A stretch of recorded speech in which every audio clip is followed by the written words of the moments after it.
আসসালামু আলাইকুম।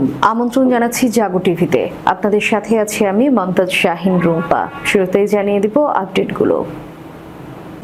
পশ্চিম তীরে সংঘর্ষিত এক ভণ্ড শেখের আবির্ভাব, নেতানিয়াহুকে সমর্থন দিয়ে ইসরায়েলের কাছে চাইল সহায়তা। ইসরায়েলের সামনে দুই বিকল্প, তিন বিষয়ে অনড় হামাস। পাকিস্তানের সঙ্গে ইলেকট্রনিক যুদ্ধে এবং চীনের সঙ্গে গোয়েন্দা যুদ্ধে পরাজিত ভারত। মাত্র তো শুরু, ইসরায়েলকে ভুগতে হবে হুঁশিয়ারি ইরানের। ইসরায়েল আমাকে হত্যার চেষ্টা করেছিল, বোমা ফাটালেন ইরানি প্রেসিডেন্ট। গাজা যুদ্ধের ধাক্কায় ইসরায়েলি সেনাদের হতাশা ও মানসিক বিপর্যয়।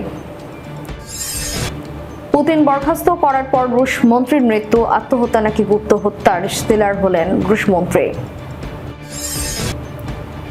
গাজায় আর অভিযান চালালে বন্দীদের জীবন হুমকিতে পড়বে, ইসরায়েলি সেনাপ্রধানের মন্তব্য।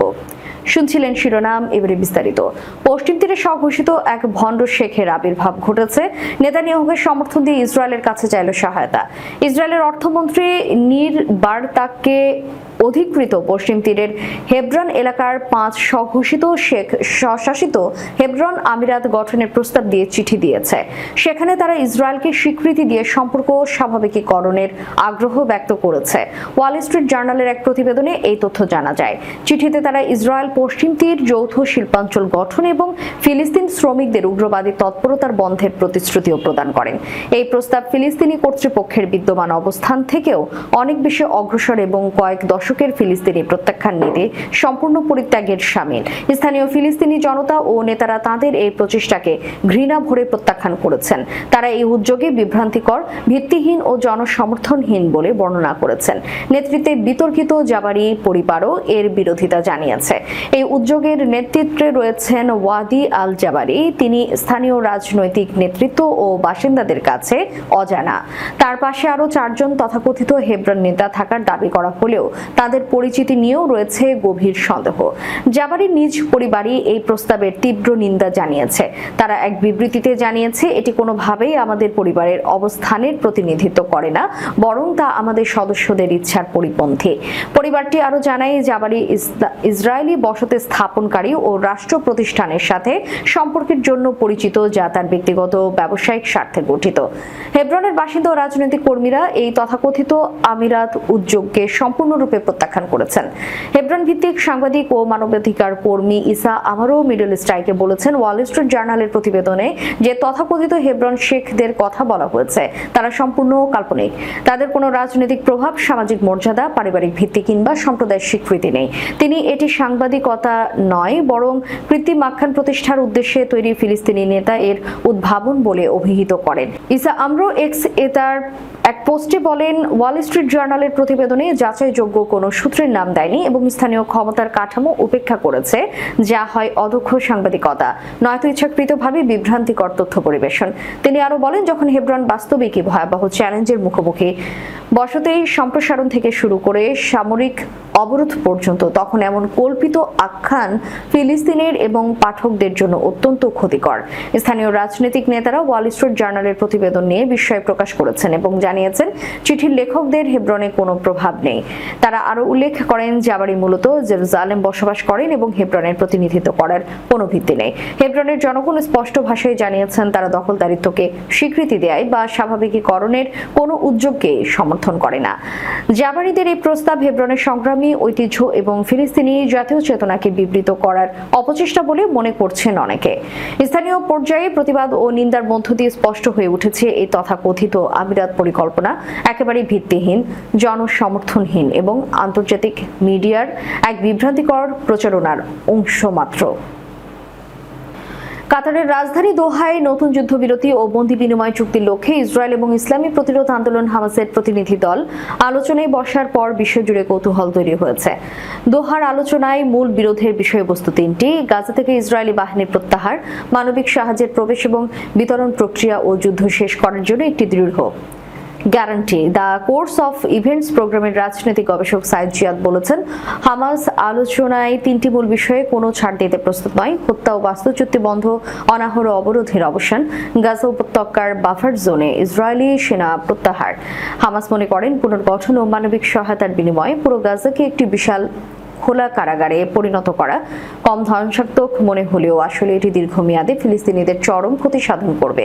যুদ্ধের 21 মাস পরে ইসরায়েল উপলব্ধি করেছে যে হামাস এখনো গাজায় সক্রিয় রয়েছে, তাই তারা যুদ্ধ বন্ধের জন্য একটি সামরিক উপায় খুঁজছে, যার মধ্যে গাজার বিস্তীর্ণ অঞ্চল দখলে রাখা এবং ফিলাডেলফি ও মোরগ করিডোরে নিয়ন্ত্রণ ধরে রাখাও অন্তর্ভুক্ত।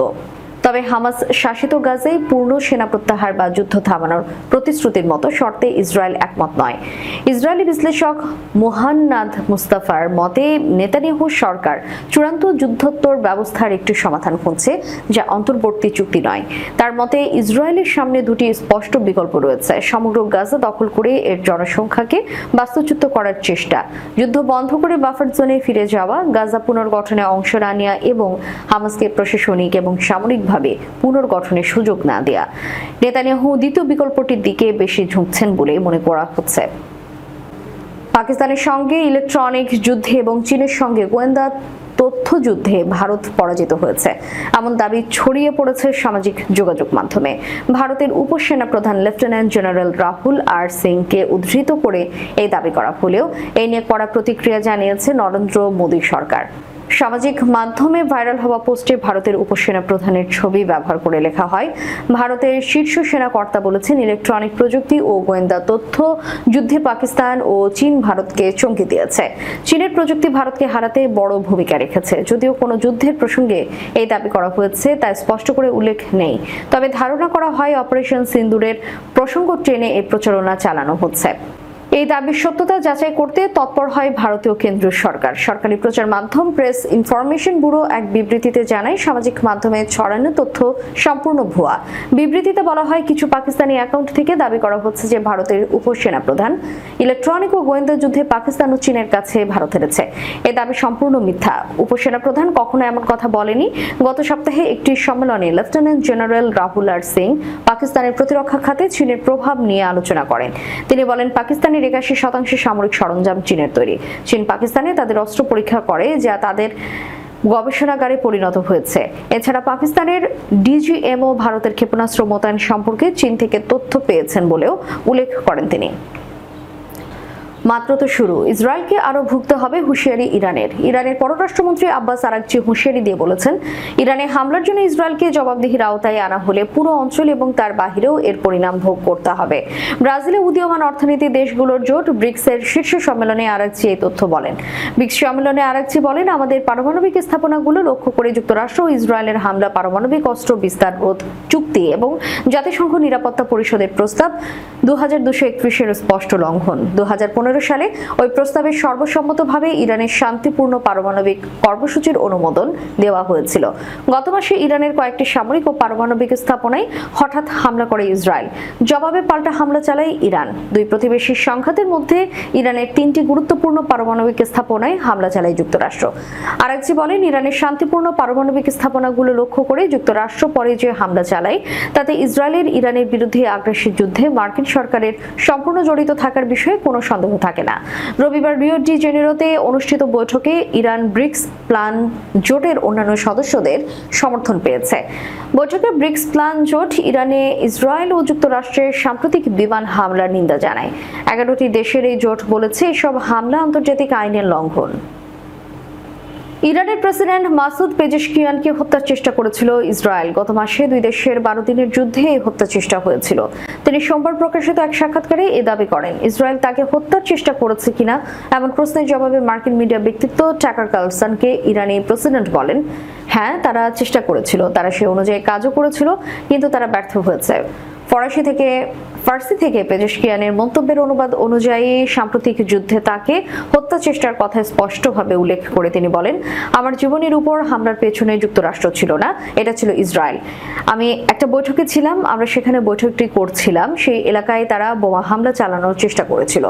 ইসরায়েল 13 জন ইরানের বিরুদ্ধে বোমা হামলা শুরু করে। এতে দেশটির বেশ কয়েকজন শীর্ষস্থানীয় সামরিক কমান্ডার এবং পরমাণু বিজ্ঞানী নিহত হন। দেশটির বিচার বিভাগের মতে এই যুদ্ধে ইরানের 9 শতাধিক মানুষ নিহত হয়েছে। অন্যদিকে ইরানের হামলায় ইসরায়েলে 28 জন নিহত হয়েছে বলে জানিয়েছে সংশ্লিষ্ট কর্তৃপক্ষ। ইরান ও ইসরায়েলের মধ্যে 12 দিনের যুদ্ধে যুক্তরাষ্ট্র ও ইসরায়েল একত্রে ইরানের ফার্দো, ইস্ফাহান এবং নাতানজের পারমাণবিক স্থাপনাগুলোতে হামলা চালায়।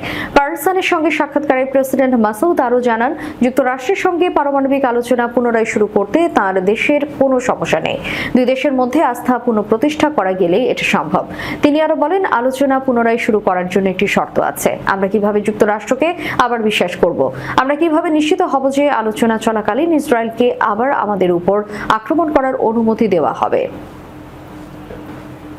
ফিলিস্তিনের অবরুদ্ধ গাজা অঞ্চলে চলমান সংঘাতের মধ্যে 5 জন ইসরায়েলি সেনা তাদের মানসিক সংকট, ভয় এবং যন্ত্রণার কথা প্রকাশ করেছেন। তারা জানিয়েছেন যে এই যুদ্ধ তাদের শারীরিক ও মানসিক দিক থেকে কতটা ক্লান্ত ও বিপর্যস্ত করেছে। তাদের কথাগুলো ইসরায়েলি সামরিক বাহিনীর সরকারি বিবৃতির সঙ্গে পুরোপুরি ব্যতিক্রমী। শুক্রবার এক প্রতিবেদনে এই তথ্য জানিয়েছে বার্তা সংস্থা আনাদোলু। গত 2023 সালের 7 অক্টোবর থেকে গাজায় হামাসের আক্রমণের পর দখলদার ইসরায়েলি সেনারা গাজা অঞ্চলে যুদ্ধ পরিচালনা করেছে। এই যুদ্ধে ইসরায়েলি বাহিনী গাজার উপর ব্যাপক হামলা চালিয়েছে, যা বর্তমানে বড় ধরনের মানবিক সংকটে পরিণত হয়েছে। যুদ্ধের কারণে ইসরায়েলি বহু সেনা আহত এবং নিহত হয়েছে এবং সৈন্যরা অতিরিক্ত মানসিক চাপের মধ্যে রয়েছে। ইসরায়েলি বার্তা সংস্থা হার্জের এক প্রতিবেদনে বলা হয়, 5 জন সেনার বর্ণনায় গাজায় তারা কিভাবে ভয়, ক্লান্তি ও শারীরিক কষ্টের মধ্যে লড়াই করছেন তা উঠে এসেছে। তাদের মধ্যে একটি সেনা পারট্রুপার জানান, তিনি ধ্বংসস্তূপে শিশুর মৃতদেহ দেখে খুব কষ্ট পেয়েছেন, যা এখনো তার রাতের ঘুম ভঙ্গ করে। অন্যজন ইয়োতানত বলেছেন, তিনি নিজের বন্ধুর রক্তাক্ত মুখ দেখে হতভম্ব হয়ে গিয়েছিলেন। সেনারা বলছেন, প্রতিদিনের গরম, পেট্রোলিং, বিস্ফোরণ এবং নিদ্রাহীনতা তাদের জীবনের অংশ হয়ে গেছে। তাদের অনেকের বর্ণনায় উঠে এসেছে যে যুদ্ধের শুরুতে তাদের মধ্যে উত্তেজনা এবং উৎসাহ ছিল, কিন্তু সময়ের সঙ্গে সঙ্গে তারা যুদ্ধের উদ্দেশ্য নিয়ে সন্দেহ করতে শুরু করেছেন। উরি নামের এক সেনা জানিয়েছেন, তিনি এখন আর এই যুদ্ধে বিশ্বাস রাখেন না এবং প্রধানমন্ত্রী নেতানিয়াহুকে শান্তি প্রতিষ্ঠার আহ্বান জানাচ্ছেন। সেনারা জানান, তারা নিজেদের শেষ ইচ্ছাপত্র মোবাইল ফোনে রেখে দিয়েছেন এবং মৃত্যুর ভয় সবসময় তাদের সঙ্গে থাকে।